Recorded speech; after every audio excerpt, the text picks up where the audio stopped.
गुरुमध्ये स्थितं विश्वं विश्वमध्ये स्थितो गुरुः गुरुर्विश्वं न चान्योस्ति तस्मै श्री साई गुरवे नमः। ब्रह्मानन्दं परमसुखदं केवलं ज्ञानमूर्तिं द्वन्द्वातीतं गगनसदृश्यं तत्त्वमस्यादिलक्ष्यम् एकं नित्यं विमलमचलम् सर्वधी साक्षिभूतं साईनाथं त्रिगुणरहितं सद्गुरुं तं नमामि। श्री सच्चिदानंद समर्थ सद्गुरु साईनाथ महाराज की जय। जय साईनाथ बाबा। श्री गुरुभ्यो नमः। సాయినాథుని యొక్క నిర్హేతుకమైనటువంటి కృపా విశేషం శ్రీ సాయి సచ్చరిత 38వ అధ్యాయం। శ్రీ గణేశాయ నమః, శ్రీ సరస్వతి నమః, శ్రీ గురుభ్యో నమః, శ్రీ కులదేవతాయ నమః, శ్రీ సీతారామచంద్రాభ్యాం నమః, శ్రీ సద్గురు సాయినాథాయ నమః। సకల జగత్తుకు ఆనందాన్ని ఇచ్చేవారు, భక్తుల కోరికలను తీర్చడానికి తత్పరులు, చరణాలను ఆశ్రయించిన వారి త్రిపాపాలను హరించే గురువర మీ పాదాలకు వందనం। శరణుజొచ్చిన వారిని రక్షించే పరమ ఉదార శరణాగత భక్తోద్ధర, మీరు లోకాన్ని ఉద్ధరించడానికి అవతరించారు। జయ జయ ద్వైత దళాన, జయ జయ ద్వైత దళాన, జయ జయ భక్త నమో భక్త మనమోహన, జయ జయ భవాహరణ, జయ కరుణాఘన గురుదేవ। ఎంతటి భాగ్యఫలమో మీ చరణాలను కళ్ళతో చూచాము। మీ సమాగమ సుఖంలో ఆనందాన్ని అనుభవించాము। గతించిపోయిన ఆ సమయం మళ్ళీ రాదు। బ్రహ్మ యొక్క మూసలో శుద్ధ ఆత్మ స్వరూప రసాన్ని పోస్తే వచ్చిన అందమైన ఆకారమూర్తియే సత్పురుష శ్రేష్ఠులైన సాయి। సాయే ఆత్మారాముడు, సాయే పూర్ణానందధాముడు। వారు స్వయం ఏ కోరికలు లేనివారు, భక్తులను నిష్కాములుగా చేస్తారు, సర్వధర్మాలను రక్షించేవారు। బ్రహ్మక్షాత్ర తేజస్సుతో మృత్యువును కూడా భక్షించే వారి సుగుణాలను వర్ణిస్తాను। జనన మరణాలకు సంబంధించిన బంధనాలను త్రెంచేసే వారికి జడుణ్ణి, అంధుణ్ణి ఆయన నేను సాష్టాంగ వందనం చేస్తున్నాను। గత అధ్యాయంలో సాయినాథుని సావడి ఊరేగింపు ఉత్సాహంగా వర్ణించాం। ఈ అధ్యాయంలో అఖండ సుఖాన్నిచ్చే వంట పాత్రలను గురించి వినండి। పసిబిడ్డలకు తినడం మాత్రమే తెలుసు, కానీ ఏమి తినాలో వారికి తెలియదు। పాలు పట్టాలా లేక అన్నం పెట్టాలా అన్న చింత తల్లికే। అట్లే మా సాయిమాత నా చేతి కలం పట్టించి ఈ ప్రబంధాన్ని తమ భక్తులపైన ప్రేమతో వారి కోసం వ్రాయించుకున్నారు। ప్రతి యుగంలోనూ మోక్షప్రాప్తికి మానవులు చేయవలసిన ప్రమాణ సిద్ధమైన ధర్మాలు, సాధనలను శాస్త్రాల్లో చెప్పారు। అవి కృతయుగంలో తపస్సు, త్రేతాయుగంలో జ్ఞానం, ద్వాపరయుగంలో యజ్ఞం, కలియుగంలో దానం। దాన ధర్మాలను ఎప్పుడూ చేస్తూ ఉండవలసిందే, అయినా ఆకలిని తీర్చడం పరమధర్మం। నిత్యం నియమంగా అన్నదానం చేయటం కర్మల్లో ముఖ్య కర్మ। మధ్యాహ్నం 12 అయితే చాలు, అన్నం తినకపోతే ప్రాణం ఆందోళన పడిపోతుంది। మనకు వలననే ఇతరులు కూడా అని తెలుసుకునేవారు గొప్పవారు। శాస్త్ర ప్రమాణంగా ఆచరించే ధర్మాల్లో అన్నదానం అగ్రగణ్యమైంది। దానికంటే శ్రేష్టమైంది మరొకటి లేదు। అన్నం పరబ్రహ్మ స్వరూపం। అన్నంలో నుండే ప్రాణులు ఉత్పన్నమవుతున్నాయి। జీవులను జీవింపజేసే సాధనం అన్నమే। చివరకు జీవులు అన్నంలోనే కలిసిపోతారు। సమయాసమయాలలో ఎప్పుడైనా సరే వచ్చిన అతిథులను గృహస్థులు అన్నదానంతో సంతుష్టి చేయాలి। అన్నం పెట్టకుండా అతిథులను తిప్పి పంపివేస్తే దుర్గతిని ఆహ్వానించుకున్నట్లే। వస్త్రాది వస్తువుల దానంలో యోగ్యతను చూడవచ్చు, అన్నదానంలో పాత్రతను చూడవలసిన అవసరం లేదు। ఎవరు ఎప్పుడు గుమ్మం వద్దకు వచ్చినా సరే వారికి అన్నం పెట్టకుండా అనాదరం చేయడం మంచిది కాదు। వేదాలలో అన్నదాన మహత్యాన్ని చెప్పారు। అందుకే బాబా కూడా లౌకిక రీతిని ఆచరిస్తూ అన్న సంతర్పణ చేసేవారు। చంద్రుడు లేని తారల వలె, పతకం లేని హారం వలె, ధనం దానం లేని ఇతర దానాలు ఎన్ని చేసినా అన్నదానం లేకుండా అవి సంపూర్ణం కావు। షడ్రసాలతో పప్పు శ్రేష్టమైనట్లు పుణ్యాలలో పుణ్యం అన్నదానం. కలశం లేని శిఖరం తామర లేని సరస్సు వలె శోభించవు. ప్రేమ లేని భజన వలె, కుంకుమ లేని సువాసిని వలె, సుస్వరం లేకుండా పాడాలనే వ్యర్థ ప్రయత్నం వలె, ఉప్పు లేని మజ్జిగ వలె బాగుండవు. రోగులకు శక్తి, హీనులకు గుడ్డి, కుంటి, చెవిటి వారికి, దీనులకు ముందుగా అన్నం పెట్టాలి. వారి తర్వాతనే ఆప్తులకు, బంధుమిత్రులకు పెట్టాలి. ఇప్పుడు జిజ్ఞాసుల ప్రీతి కోసం మరియు శ్రోతలకు తెలియజేయడానికి బాబా యొక్క వంట పాత్ర గురించి చెప్పడానికి ప్రయత్నిస్తాను. మసీదు ప్రాంగణంలో బాబా ఒక పెద్ద పొయ్యిని పెట్టేవారు. దానిపై చాలా పెద్దదైన పాత్రను పెట్టి దానిలో సరిపడా నీరు పోసేవారు. ఒకప్పుడు తీయటి పరమాన్నం, మరొకప్పుడు మాంసంతో పలావు వండేవారు. ఒకప్పుడు గోధుమ పిండితో ఉండలు చేసి ఉడుకుతున్నప్పుడు పప్పు పులుసులో వేసేవారు. మరొకప్పుడు ఆ పిండిని పలచగా వత్తి సన్నని ముక్కలుగా కోసి వానిని ఉడుకుతున్నప్పుడు పప్పులో మెల్లగా వేసేవారు. మసాలాను రాతిబండిపై మీద బాగా నూరేవారు. అన్నింటికీ సరి అయిన పాలలో బాబా స్వయంగా చేసేవారు.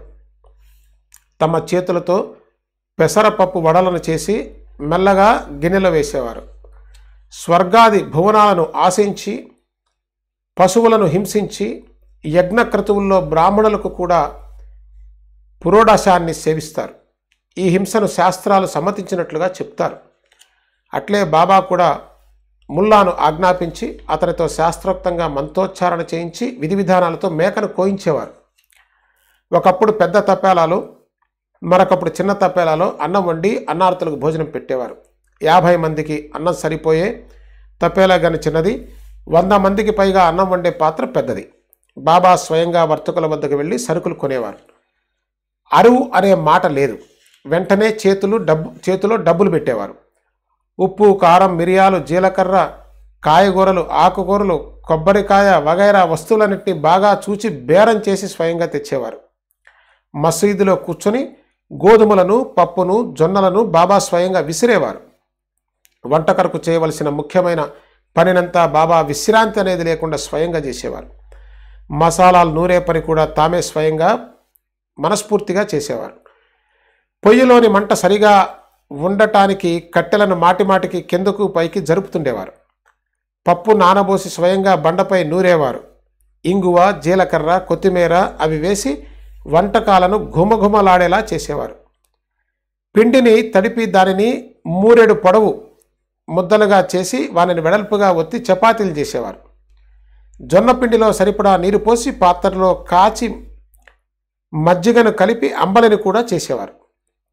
ఈ అంబలిని కూడా వారు ఎంతో ప్రేమతో ఇతర వంటకాలతో పాటు స్వయంగా అందరికీ వడ్డించేవారు. వంట పూర్తిగా తయారయ్యాక పాత్రలు పొయ్యి మీద నుంచి దింపి తీసుకువెళ్ళి మసీదులో ఉంచేవారు. మౌల్వీలతో విధిపూర్వకంగా ఫాతిహా చేయించేవారు. ఆ నైవేద్య ప్రసాదాన్ని మొదట మహల్సాపతికి, తాత్యాకు పంపేవారు. మిగతా నైవేద్యాన్నంతా బాబా స్వయంగా తమ చేతులతో వడ్డించేవారు. పేదవారు, దుర్బలులు సంతోషంగా సంతృప్తిగా తినేవారు. ఆ భోజనం కోసం వచ్చిన వారు సంతోషంగా సంతృప్తిగా తినేవారు. అయినా బాబా తినండి తినండి అని ఎంతో ప్రేమతో బలవంతంగా పెట్టేవారు. బాబా స్వయంగా వడ్డించగా తృప్తికరంగా భోజనం చేసిన వారు ఎంత భాగ్యవంతులు, ఎంత ధన్యులు. బాబా మాంసంతో వండిన అన్నాన్ని ప్రసాదమని భక్తులందరికీ భేదం లేకుండా వడ్డించేవారా అని ఇక్కడ సందేహం సహజంగా కలుగుతుంది. ఈ సందేహాన్ని తీర్చడం కష్టమేమీ కాదు. ఎప్పుడూ మాంసం తినేవారికి ఆ అన్నాన్ని వడ్డించేవారు. జీవితంలో ఎన్నడూ మాంసం ఎరగని వారిని మాంసం అసలు ఎప్పుడూ తాకనిచ్చేవారు కాదు. ఆ ప్రసాదాన్ని సేవించాలని కోరుకునేవారికే పెట్టేవారు. గురువు స్వయంగా ప్రసాదాన్ని ఇచ్చినప్పుడు తినవచ్చా తినకూడదా అన్న ఆలోచన కలిగితే ఆ శిష్యుడు ఆత్మఘాతకుడై అధపతనానికి పోతాడు. ఈ తత్వం తమ భక్తులకు ఎంతవరకు అవగాహన అయిందో అని తెలుసుకోవటానికి బాబా వినోదాలతో తమాషాలు చేసి చూపేవారు. వ్రాస్తూ ఉంటే చిన్న విషయం గుర్తుకు వచ్చింది. తమ శ్రేయస్సు కొరకు శ్రోతలు సావధానంగా వినండి. ఒకసారి ఏకాదశి రోజున బాబా దాదా కేల్కర్తో నా కోసం కుర్హాలా నుండి మాంసాన్ని తెచ్చిపెడతావా అని అడిగారు. దాని కొరకు సాయిబాబా రూపాయలు తీసి లెక్కపెట్టి దాదాకిచ్చి వెళ్ళు, నువ్వే స్వయంగా వెళ్ళి తేవాలి అని ఆజ్ఞాపించారు. అతని పేరు గణేష్ దామోదర్, ఇంటి పేరు కేల్కర్. వయసులో పెద్దవాడని అందరూ అతన్ని దాదా అని పిలిచేవారు. అతడు హరివినాయక్ సాఠేకు మామ. అతనికి సాయి పాదాల యందు చాలా ప్రేమ. బ్రహ్మకర్మల యందు గౌరవం ఉన్న బ్రాహ్మణుడు. ఆచారములను శ్రద్ధగా పాటించేవాడు. గురుసేవను అహర్నిశలు చేసినా తృప్తి చెందనట్టివాడు.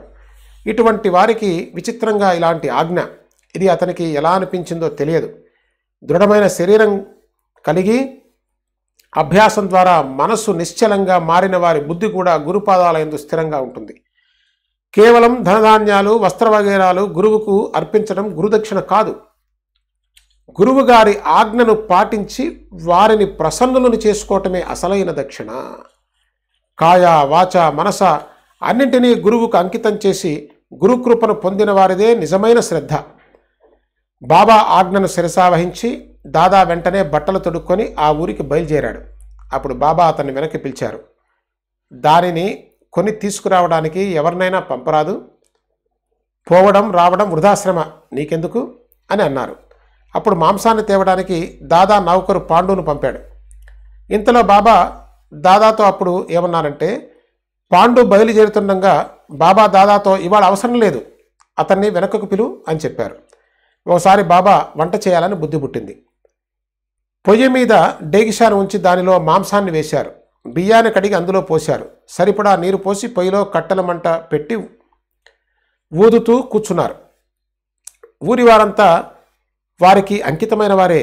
ఎవరైనా కూర్చొని ఆనందంగా ఊదుతారు. కానీ బాబా ఆజ్ఞ లేకుండా ఎవరికి అంత ధైర్యం లేదు. బాబా ఆజ్ఞాపిస్తే వారి భక్తులు పరమ ఉత్సాహంగా అన్నం కూడా వండి పట్టుకొని తెస్తారు. కానీ బాబాకు అది ఇష్టం లేదు. అంటే అది సరి అయిన మాట కాదు. స్వయం వంట చేయటం వారి సంకల్పమైనప్పుడు వారు అన్నదానానికి ఇతరులు ఎందుకు కష్టపెడతారు? తమ పొట్ట నింపుకోవడానికి వారు స్వయం ఇంటింటికి తిరిగి భిక్ష చేసి రొట్టె ముక్కలను అడుక్కునేవారు. కానీ అన్నదానం చేయటానికి స్వయం శ్రమ పడితేనే తృప్తి. అందువలన వారు ఎవరిపైన ఆధారపడేవారు కాదు. 10 మందికి సరిపడేలా పిండి, బియ్యం, పప్పు వగైరా వస్తువులు చక్కగా చూచి బాబా డబ్బు చెల్లించి స్వయంగా తెచ్చేవారు. చేటను పుచ్చుకొని స్వయంగా వర్తకుల అంగళ్ళకు వెళ్ళేవారు. వ్యవహారంలో ఎలా దక్షతతో ఉండాలో వారిని చూచి నేర్చుకోవాలి. వస్తువులను చేతిలోకి తీసుకొని చక్కగా బేరమాడేవారు. వారిని ఎవరూ మోసపుచ్చలేకపోయేవారు. పైగా ఇతరుల గర్వం కరిగిపోయేది. ఒక్క పైసా అయినా వ్యర్థం కాకుండా చక్కగా ధర కట్టి లెక్క చేసినట్లు నటించిన 5 అడిగితే 10 వెంటనే ఇచ్చేసేవారు. స్వయంగా పనిచేయటం వారికి ఎంతో ఉత్సాహం. ఇతరులు చేస్తే వారికి నచ్చేది కాదు. ఎప్పుడూ ఎవరిపైన ఆశ పెట్టుకునేవారు కాదు. వారి వల్ల ఎవరికి ఏ కష్టము ఉండేది కాదు. ఎల్లప్పుడూ ఈ స్వభావంతోనే ఉండేవారు. అందువల్లనే వంట చేయటంలో ఎవరి సహాయాన్ని ఆపేక్షించేవారు కాదు. వంట మాత్రమేనా, దునికొరకు కట్టెలను ఉంచే గది యొక్క ముందు భాగం 3 వంతుల గోడ బాబా తమ స్వహస్తాలతో నిర్మించినదే. పనివాడు మహాదు మట్టిని బాగా కలిపి ఇస్తే బాబా తమ చేతితో తాపీని పట్టుకొని ఇటుకలను వరుసపై వరుస పేర్చుతూ గోడ కట్టేవారు.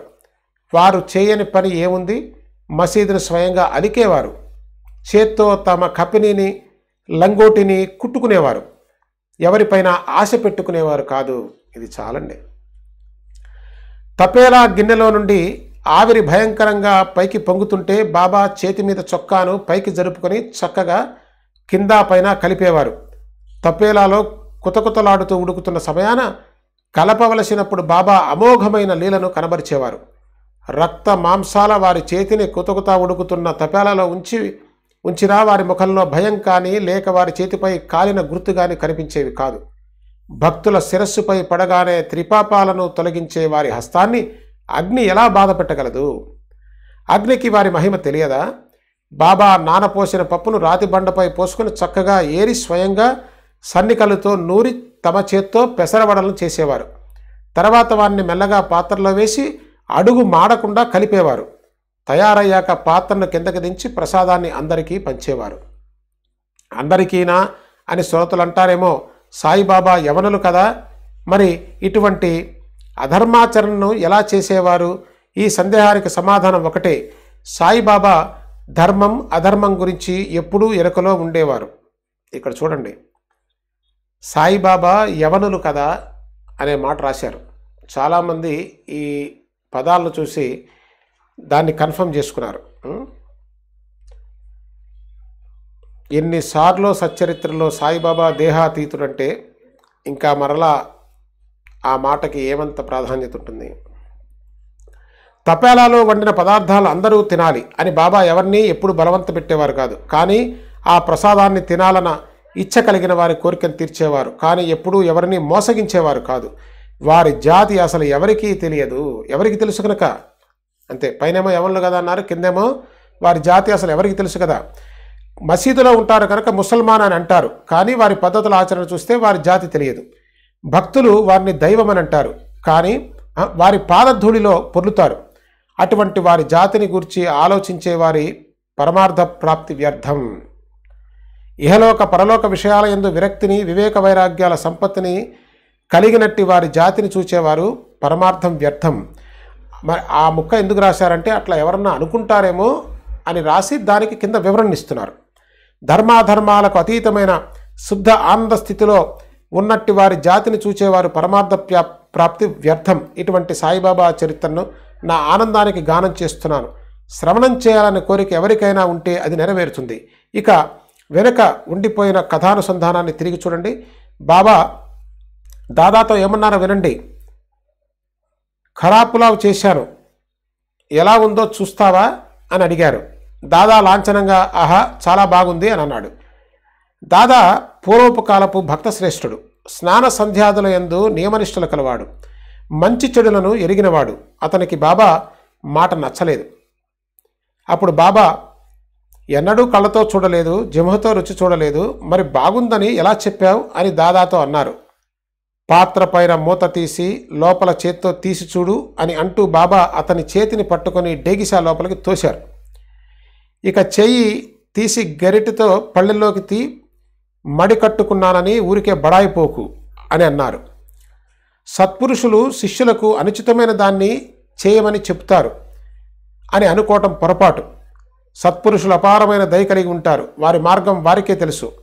నిజమైన ప్రేమ తరంగాలు లేచినప్పుడు తల్లి బిడ్డను గిల్లి బిడ్డ ఏడుస్తుంటే తన గుండెలకు హత్తుకుంటుంది. తినకూడని వారిని తినాలని మనసు పడేవారి వాసనలను అణిచివేసి మనస్సును నిగ్రహించుకునే వారిని బాబా ఉత్సాహపరిచేవారు. గురు ఆజ్ఞాపాలన మీమాంస ఒక్కోసారి ఎంతటి కఠిన పరీక్షకు దారితీస్తుందంటే జీవితంలో ఎన్నడూ మాంసాన్ని తాకని భక్తుని నిశ్చయం ఊగిసలాడింది. వాస్తవానికి బాబా స్వయంగా ఎప్పుడు ఏ భక్తుని అయినా తప్పుదారిలో ప్రవేశపెట్టేవారు కాదు. క్రీస్తు శకం 1910వ సంవత్సరానికి ముందు బాబా ఎంతో ఉత్సాహంగా తరచూ వంటలు వండేవారు. తర్వాత ముంబై పట్టణంలో అక్కడక్కడ దాసగను కీర్తనల ద్వారా సాయి మహత్యం ప్రజల మనసులో చోటు చేసుకుంది. అప్పటి నుండి ఆబాల వృద్ధులు బాబా మహిమను తెలుసుకుని అసంఖ్యాకంగా జనులు షిరిడి రాగసాగారు. బాబాకు పంచోపచార పూజలు, అనేక రకాల నైవేద్యాలు, మధ్యాహ్నం సాయంకాలం భోజన పలహారాలు మొదలయ్యాయి. అన్నం, పప్పు, పూరి, హల్వా, చపాతీలు, పచ్చళ్ళు, వడపప్పు వగైరా అనేక వంటకాలు, పంచామృతం, క్షీరాన్నం అవి పుష్కలంగా వచ్చేవి. సాయిబాబా దర్శనానికి యాత్రికులు అపరిమితంగా పరిగెత్తుకుంటూ వచ్చేవారు. సాయిబాబాకు నైవేద్యాన్ని సమర్పించేవారు. దానితో ఆకలిగొన్నవారు సంతృప్తి చెందేవారు. బాబాకు ఛత్రచామరాలతో రాజోపచారాలు జరిగేవి. తాళాలు, తప్పెట్లు, డోలు మొదలగు వాద్యాల ఘోషతో భజనలు చేసేవారు పెరిగారు. బాబా మహిమ అంతటా వ్యాపించింది. భక్తులు బాబాను స్తోత్రాలతో స్తుతించేవారు. యాత్రికులకు షిరిడి పరమ పవిత్రమైన పుణ్యక్షేత్రమైంది. అందువలన బాబా వంట చేయటం ఆగిపోయింది. నైవేద్యాలు చాలా ఎక్కువగా వచ్చేవి. ఫకీర్లు, భిక్షగాళ్ళు తిన్నా ఇంకా చాలా అన్నం మిగిలిపోయేది. ఇప్పుడు శ్రోతలకు ఆనందాన్ని కలిగించే మరొక కథను చెప్తాను. ఆరాధ్య దైవాన్ని అనాదరం చేస్తే బాబా సహించేవారు కాదు. ఏవేవో అనుమానాలతో ఒకరు బాబాను బ్రాహ్మణుడని అంటే మరొకరు ముసల్మాన్ అంటారు. కానీ వారు ఏ జాతికి చెందరు. వారు ఎక్కడివారు, ఏ జాతిలో ఎప్పుడు జన్మించారు, వారి తల్లిదండ్రులు ఎవరు అన్న విషయాలు తెలియనప్పుడు వారు బ్రాహ్మణుల, ముసల్మానుల, వారు ముసల్మాన్ అయితే మసీదులో అగ్నిదేవతను ఎందుకు ఆరాధిస్తారు? అక్కడ తులసి బృందావనం ఉంటుందా? ఘంటానాదాన్ని సహిస్తారా? మసీదులో శంఖారావం, తాళాల తప్పెట్ల చప్పుళ్ళు, మృదంగం మొదలగు వాద్యాలతో కథా సంకీర్తనలు, హరినామ గర్జనలు చేయనించేవారా? ముసల్మాన్ అయితే తాము స్వయం మసీదులో కూర్చొని చందన చర్చలను చేయనిస్తారా? అక్కడ సహపంక్తిలో కూర్చొని భోజనం చేస్తారా? ముసల్మాన్ అయితే మరి వారి చెవులకు కుట్టు ఉండేవా? తమ స్వంత డబ్బు ఖర్చు పెట్టి దేవాలయాలను జీర్ణోద్ధరణ చేయిస్తారా? స్నానం తర్వాత పీతాంబర వస్త్రాన్ని ధరిస్తారా? ఎవరైనా సరే ఆరాధించే దైవాన్ని అనాదరం చేస్తే బాబా క్షణమైనా సహించేవారు కాదు. ఈ విషయంలో ఒక ఉపదేశ కథ వ్రాస్తూ ఉంటే గుర్తుకు వచ్చింది. అతి వినయంగా మనవి చేస్తాను, ఏకాగ్ర మనసుతో వినండి. ఒకసారి బాబా లెండి నుండి తిరిగి వచ్చి మసీదులో కూర్చుని ఉండగా వారి దర్శనానికి భక్తులు వచ్చారు. వారిలో బాబాకు అత్యంత ప్రియుడైన భక్తుడు నానా చందోర్కర్ బినీవాలాతో ఎంతో ఆతురతగా బాబా దర్శనానికి వచ్చాడు. ఆ ఉభయులు సాయినాథునికి నమస్కరించి వారి సుముఖంలో కూర్చున్నారు. క్షేమ సమాచారాలు ముచ్చటించుకుంటుండగా బాబాకు అకస్మాత్తుగా కోపం వచ్చింది. నానా, నీవు ఇది ఎలా మర్చిపోయావు? నా సాంగత్యంలో ఎన్ని రోజుల నుండి నీవు నేర్చుకున్నది ఇదేనా? నీవు నా సాంగత్యంలో ఉన్నదాని ఫలితం చివరికి ఇదేనా? నీ మతి ఎందుకు ఇలా భ్రమించింది? నాకంతా పూర్తిగా చెప్పు అని అన్నారు. ఆ మాట విని నానా అధోవదనుడై బాబా కోపానికి కారణమేమిటా అని ఆలోచించాడు. ఏదీ గుర్తుకు రాలేదు. మనస్సు వికలమైంది. ఎక్కడ పొరపాటు జరిగిందో తెలియలేదు. బాబా కోపానికి కారణం తోచలేదు. ఏదో అపరాధం జరగకపోతే బాబా ఎవరిని బాధ పెట్టరు. అందువలన బాబా పాదాలు పట్టుకొని అనేక రకాల మొరబెట్టుకున్నాను. చివరకు దీనంగా ఎందుకు కోపం వచ్చిందో చెప్పమని ప్రార్థించాడు. అప్పుడు బాబా నానాతో, ఎన్నో ఏళ్లుగా నా సాంగత్యంలో ఉంటున్న నీ మతికి ఏమైంది అని అడిగారు. కోపర్గాంకి ఎప్పుడు వచ్చావు? దారిలో ఏం జరిగింది? మధ్యలో ఎక్కడా దిగలేదా? టాంగా నేరుగానే వచ్చేసిందా? ఏదో సంభవించినట్లుంది. చిన్నదైనా పెద్దదైనా జరిగిందంతా చెప్పు. ఎక్కడ ఏం జరిగింది అని అడిగారు. ఆ మాట విని నానాకు అర్థమైంది. వెంటనే తల ఉంచుకున్నాడు. చెప్పటానికి సిగ్గుపడిపోయాడు. అయినా చెప్పాడు. బాబా వద్ద దాపరికం వీలు కాదు కనుక జరిగినదంతా చెప్పడానికి నిశ్చయించుకున్నాడు. సాయిబాబాతో అసత్యాన్ని పలుకలేం. అసత్యంతో సాయి కృపను పొందలేం. అసత్యం అధోగతికి దారి. అసత్యం వలన చివరకు దుర్గతే. గురువుని వంచడం మహాపాపం. ఆ పాపానికి నిష్కృతే లేదు అని తలచి నానా జరిగిన విషయాన్నంతా బాబాకు తెలియజేశాడు. మొదట నేరుగా షిరిడీ వరకు టాంగా మాట్లాడాను కనుక గోదావరి తీరాన ఉన్న దత్తభగవాను దర్శనం బినీవాలాకు లభించలేదు. బినీవాలా దత్తభక్తుడు. దారిలో దత్తమందిరం ఉన్నదని తెలిసి దత్తదేవుని దర్శనానికి అక్కడ దిగాలని అతనికి అనిపించింది. కానీ ఇక్కడకు త్వరగా రావాలని నేను అతనితో, ఇప్పుడు వద్దు, షిరిడి నుండి తిరిగి వచ్చేటప్పుడు దర్శనం చేసుకుందామని చెప్పాను. షిరిడి రావటం ఆలస్యమవుతుందని నేను త్వరపడి దత్తదేవుని దర్శించుకోలేదు. తర్వాత గోదావరిలో స్నానం చేస్తుంటే కాలులో పెద్ద ముళ్ళు గుచ్చుకొని దారిలో చాలా బాధ కలిగింది. కష్టంతో దాన్ని లాగేశానని చెప్పాడు. అప్పుడు బాబా, ఇలా త్వరపడటం మంచిది కాదు. దర్శనం చేసుకోకుండా దత్తదేవుని అనాదరం చేసిన నయమే.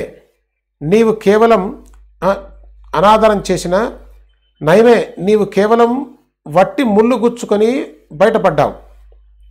దత్తభగవాన్ వంటి ఆరాధ్య దైవం దారిలో ప్రత్యక్షంగా ఉండంగా ఆ దేవుణ్ణి దర్శించుకొని వాడు అభాగ్యుడు. అటువంటి వాడు నా వద్ద ఏం పొందగలడు అని అన్నారు. ఇప్పుడు వంట విషయం. మసీదులో సాయితో పాటు పావనమైన మధ్యాహ్న భోజనం మరియు సాయి యొక్క భక్తవాత్సల్యం. ప్రతిరోజు మధ్యాహ్న పూజ ముగిశాక ఆరతి జరిగిన తర్వాత భక్తులు తిరిగి వెళ్ళేటప్పుడు వారందరికీ బాబా విభూతినిచ్చేవారు. మసీదు గోడ చివర బాబా వచ్చి నిలిచి ఉంటే ప్రాంగణంలో కూర్చున్న భక్తులు ఒక్కరొక్కరు వచ్చి వారి పాదాలకు వందనం చేసేవారు. వారి చరణాలపై శిరస్సు ఉంచి వారి ఎదుట నిలబడగా వారు ఒక్కొక్కరి నొసటున విభూతిని పెట్టేవారు. తర్వాత ఇక మీరందరూ భోజనానికి మీ ఇళ్లకు వెళ్ళండి అని బాబా చెప్పగానే వారి ఆజ్ఞను శిరసావహించి భక్తులు వెళ్ళిపోయేవారు. బాబా వెనుకకు మరలగానే అలవాటుగా తెరను లాగేసేవారు. గణగణమని పళ్ళాల గిన్నెల చప్పులతో ప్రసాద వితరణ వైభవం జరిగేది. సాయి హస్తస్పర్శతో పవిత్రమైన నైవేద్య శేషాన్ని తీసుకుని వెళ్ళాలని అనేక మంది వారి పళ్ళాముల కోసం ఎదురు చూస్తూ ప్రాంగణంలో కూర్చునేవారు. ఇక్కడ నింబారు సమీపంలో గోడకు వీపుని పెట్టి బాబా కూర్చునేవారు. వారికి ఇరువైపులా వరుసగా పంక్తులు తీరగా అందరికీ ఎంతో ఆనందంగా ఉండేది. తమ తమ నైవేద్యాలను సాయి సమర్థుని ముందు ఉంచగా వారు తమ చేతితో దాన్నంతటినీ ఒకే పళ్ళెంలో వేసేవారు. బాబా చేతి స్పర్శ పొందిన శీతప్రసాద ప్రాప్తికి అత్యంత భాగ్యం ఉండాలి. ఆ ప్రసాదాన్ని సేవించిన వారు లోపల బయట పినూతులై తమ జీవితాలను సఫలం చేసుకుంటారు. వడలు, అరిసెలు, హల్వా, పూరీలు, పేనీలు వగైరా పిండి వంటలు, అనేక రకాల కూరలు, వడపప్పు, పాయసం మొదలగు వాటన్నిటినీ బాబా ఒకటిగా కలిపేవారు. ఆ అన్నాన్ని బాబా ఈశ్వరార్పణ చేసేవారు. తర్వాత శ్యామ మరియు నానా నిమోన్కర్లతో పళ్ళెము నిండా వడ్డన చేయించేవారు. ఆ పైన బాబా ఒక్కొక్కరిని పిలిచి ప్రేమగా తమ వద్ద కూర్చుండబెట్టుకొని పరమానందంతో గొంతు వరకు తినేలా చేసేవారు. గుమగుమలాడే మంచి నెయ్యి, రొట్టెలు, అన్నం, పప్పు అన్నిటినీ బాగా కలిపి మధుర మిశ్రమాన్ని అందరికీ వడ్డించేవారు. ప్రేమమయమైన ఆ మిశ్రమాన్ని సేవిస్తే మధురమైన బ్రహ్మానందం కలిగేది. భోజనం చేసిన వారు వేళ్లను చేతిని నాలుకతో శుభ్రం చేసుకొని సంతృప్తిగా వెళ్ళేవారు. ఒకప్పుడు మండిగలు, బొబ్బట్లు, ఒకప్పుడు చక్కెర పాకంతో వేసిన పూరీలు, ఒకప్పుడు బాసుంది లేదా రుచికరమైన రవ కేసరి, బెల్లమప్పాలు, ఒకప్పుడు తెల్లని సువాసన గల అన్నము, పప్పు, పైన ఘుమఘుమలాడే వెన్న కాచిన నెయ్యి, చుట్టూ కూరలు, రకరకాల వేపుడు కూరలు, అప్పడాలు, ఊరగాయ పచ్చళ్ళు, పెరుగు పచ్చడి, కొంచెం పుల్లటి పెరుగు, పంచామృతం ఉండేది. అటువంటి దివ్యామృతాన్ని సేవించిన వారు ధన్యులు. సాయినాథులు భోక్త అయినప్పుడు వారు స్వయంగా ప్రసాదించిన ఆ భోజనం మాట చెప్పాలా? అక్కడ భక్తుల కంఠం వరకు భోజనం చేసి తృప్తిగా తేంచేవారు. ముద్ద ముద్దకు ఎంతో హాయి, తుష్టిగా పుష్టిగా ఆకలి తినటం, ప్రేమతో నిండిన ఆ మధురమైన భోజనం పరమపావనం. ముద్ద ముద్దకు సాయినామాన్ని స్మరిస్తూ ఆ దివ్య అన్నాన్ని భోజనం చేస్తుంటే మరలా వడ్డించిన పాత్రలు, పళ్ళాలు ఖాళీ అయ్యేవి కావు. ఎవరికి ఏ పక్వాన్నమందు ఆసక్తి ఉంటే ఆయా వంటకాలు ప్రేమగా వడ్డించేవారు. మామిళ్ళ పళ్ళ రసం ఇష్టమున్న వారికి ఆ రసాన్ని ఎంతో ప్రీతిగా ఇచ్చేవారు. ఈ భోజనాన్ని వడ్డించమని బాబా నానాసాహెబ్ నిమోన్కర్కు కానీ లేదా మాధవరావు దేశపాండే కానీ ప్రతిరోజు ఆజ్ఞాపించేవారు. నియమంగా నైవేద్యాలను వడ్డించడం వారి పని. వారు ఆ పని పరమ ప్రేమతో శ్రమపడి చేసేవారు. మల్లె మొగ్గ లాంటి మంచి సన్నని బియ్యపు అన్నం పైన పసుపు పచ్చని కందిపప్పు, ఆ పైన గెరిటితో అందరికీ ఘుమఘుమలాడే నెయ్యి వడ్డించేవారు. వడ్డిస్తుంటే సువాసనలు గుబాళించేవి. అలా ఆనందంగా పచ్చళ్ళతో సహా వడ్డిస్తుంటే అక్కడ అపక్వమని, అరుచికరమని అనిపించగా యథేచ్ఛగా భోజనం చేసేవారు. ఆత్మానందమనే సేమియా, భక్తి ప్రేమలనే వడియాలు వగైరాలను సేవించడానికి తప్ప శాంతి సుఖం అనుభవించిన వారు ఎవరు భోజనానికి రాగలరు? హరిర్భోక్త, హరిర్భోక్త, హరియే అన్నము, హరియే రసాన్ని ఆస్వాదించేవాడు. అటువంటి అన్నాన్ని ఇచ్చే దాతలు వడ్డించేవారు, సేవించేవారు ధన్యులు. ఈ మధుర రసానికంతటికీ మూలం గురు చరణాలలో ప్రబలమైన నిష్ఠ. మధురమైనవి చక్కెర, బెల్లం కావు. అసలైన మాధుర్యం శ్రీహరి చరణాలలో ఉన్న శ్రద్ధ. ఇలా నిత్య మంగళకరంగా క్షీరాన్నం, హల్వా మిశ్రమం ఉండగా పళ్ళాల ముందు కూర్చోగానే అక్కడ నోట వద్దు అన్న మాట రాదు. నానా రకాల వంటలను సేవించి కడుపు నిండిపోగా చివరకు పెరుగు అన్నం లేకపోతే తృప్తి ఉండదు. పెరుగు లేకపోతే మజ్జిగైనా కోరుకుంటారు. ఒకసారి తెల్లని మజ్జిగను గురు మహారాజు స్వహస్తాలతో గ్లాసులో నింపి తాగమని ప్రేమతో నాకు ఇవ్వగా నేను గ్లాసు పెదవుల వద్దకు పెట్టుకున్నాను. స్వచ్ఛమైన తెల్లని మజ్జిగను కళ్ళతో చూడగానే సుఖం, సంతృప్తి కలిగాయి. నోటికి అందాక మరీ ఆనందం కలిగింది. అసలే కడుపు పక్వాన్నాలతో నిండిపోయింది. అందులోకి మజ్జిగ ఎలా ప్రవేశించగలదు అని సందేహిస్తూ ఒక గుటక తాగగా బాగా రుచికరంగా అనిపించింది. అలా సంకోచిస్తున్న నన్ను చూచి బాబా ఎంతో వాత్సల్యంగా అంతా తాగేసేయ్ అని అన్నారు.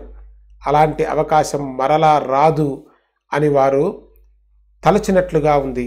తరువాత అదే అనుభవమైంది. ఆ పిమ్మట 2 మాసాలు గడిచేసరికి నిజంగానే బాబా తమ అవతారాన్ని చాలించి నిర్వాణాన్ని పొందారు. ఇప్పుడు మజ్జిగతో దప్పిక తీర్చుకోవాలంటే సాయి కథామృతపానం తప్ప మరొక మార్గం లేదు. మనకు ఇక ఇదే ఆధారం. హేమాడ్ సాయినాథునికి శరణుజొచ్చి సాయి స్మరణకు తెచ్చిన తర్వాతి కథను మనవి చేస్తాను. శ్రోతలు శ్రద్ధ వహించాలి. స్వస్తి శ్రీ సంత సజ్జన ప్రేరితము భక్త హేమాడ్పంతు విరచితమైన శ్రీ సాయి సమర్థ సచ్చరితంలో వంటపాత్ర వర్ణన 38వ అధ్యాయం సంపూర్ణము. శ్రీ సద్గురు సాయినాథార్పణమస్తు. శుభం భవతు. సమర్థ సద్గురు సాయినాథ్ మహారాజ్ కి జై. జై సాయినాథ్ బాబా. శ్రీ గురుభ్యో నమః.